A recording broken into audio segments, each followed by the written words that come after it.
syarat penerimaan ibadah setidaknya, kami ulangi, setidaknya mesti menghimpun dua bagian penting.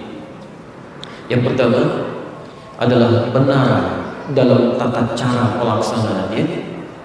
Kami ulangi, benar dalam tata cara pelaksanaannya, karena perihal sholat saja pernah kita kisahkan di zaman Nabi SAW. Ada seorang sahabat Nabi di awal-awal masa keislaman datang kepada Nabi SAW, sholat di masjid Nabi, di samping Nabi. Ini dikisahkan oleh Imam Al-Bukhari dalam kitab beliau Sahih Al-Bukhari nomor hadis 751, 757, dinukil juga oleh Imam Muslim dalam kitab Sahihnya nomor hadis 397 dengan penamaan bab yang besar, babul musi fi shalah, bab tentang orang yang salatnya bermasalah. Ja'a rajulun ila Nabi sallallahu alaihi wasallam, datang seorang lelaki kepada Nabi sallallahu alaihi wasallam, diduga namanya Khalad Az-Zuraiqi. Fadakhala ila al-Masjid Nabawi, maka masuk ke Masjid Nabi. Fa shalla bi janbi Nabi, kemudian dia salat di samping Nabi sallallahu alaihi wasallam. Kemudian setelah dia salam ke kanan dan ke kiri, falamma sallama yaminan wa shamalan, tatkala dia salam ke kanan dan ke kiri, qala lahu Nabi sallallahu alaihi wasallam. Kemudian Nabi sallallahu alaihi wasallam langsung berkata kepada orang itu tanpa menunggu dia berpikir. Seketika saat dia boleh salam, assalamualaikum warahmatullahi, assalamualaikum warahmatullahi, seketika langsung Nabi menegur orang itu. Faqala lahu Nabi sallallahu alaihi wasallam, "Shalli fa innaka lam tusalli." Maka Nabi langsung berkata kepada orang itu, kalimatnya menggunakan fa, harfu atfin bin hudud, huruf yang merangkai dua peristiwa tanpa jeda seketika. Jadi begitu dia salam, seketika Nabi negur, "Shalli fa innaka lam tusalli." Mas, Anda sholat lagi karena Anda belum sholat. Fa'ada sholat, kemudian dia mengulang sholatnya. Ketika selesai salat ke kanan dan ke kiri, faqala lahu Nabi sallallahu alaihi wasallam, maka Nabi sallallahu alaihi wasallam mengulang kalimat serupa sampai 3 kali salat. Anda bisa bayangkan ya, seorang sahabat Nabi di awal masa Islam masuk ke masjid Nabi, salat di samping Nabi, kemudian salam ke kanan dan ke kiri sampai selesai. Kata Nabi, salat Anda belum selesai, belum sempurna, ulangi salatnya. Sampai mengulang 3 kali, Nabi mengucapkan kalimat serupa. Sampai orang ini berkata, "Ya Rasulullah, ma ahsinu ghairah." Ya Rasulullah, saya tidak bisa lebih baik lagi daripada ini. Alimni, tolong ajarkan saya. Masya Allah, sahabat Nabi, hidup di zaman Nabi, dekat dengan Nabi.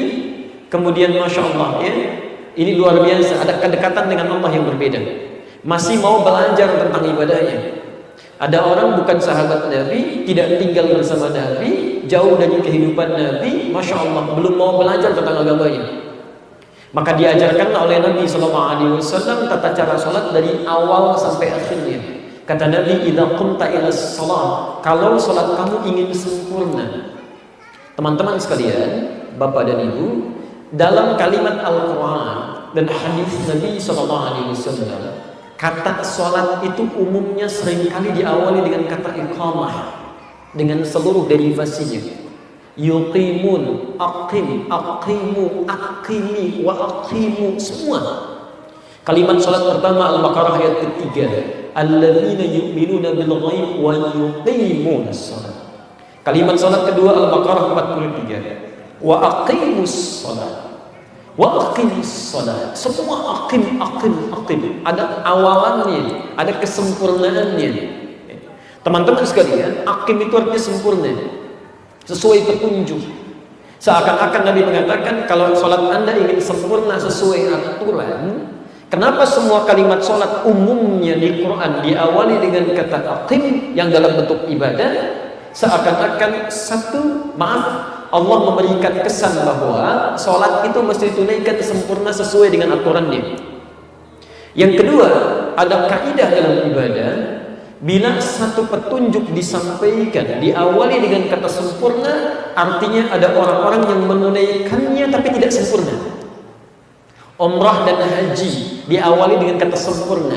Al-Baqarah Quran surah kedua ayat 196, posisi paling kiri sebelah bawah. Wa atimmul hajja wal umrah, dan sempurnakan haji dan umrah itu. Kenapa ada kalimat sempurnakan? Kata para ulama, karena ada orang-orang yang menunaikan haji dan umrah tapi prakteknya tidak sempurna. Seperti orang tadi sholat belum sempurna, kata Nabi, idza qumta ila shalah, kalau kamu sholatnya ingin sempurna, fa asbighul wudu, maka sempurnakan wudunya. Nabi terangkan dari awalnya. Famastaqbilul qiblah, kemudian menghadap ke arah kiblat, dicontohkan oleh Nabi. Lalu dari takbir sampai dengan salamnya. Saking detailnya penjelasan sholat ini, Nabi tidak memberi ruang kepada kita untuk berbeda dari aturan dan contoh Nabi SAW.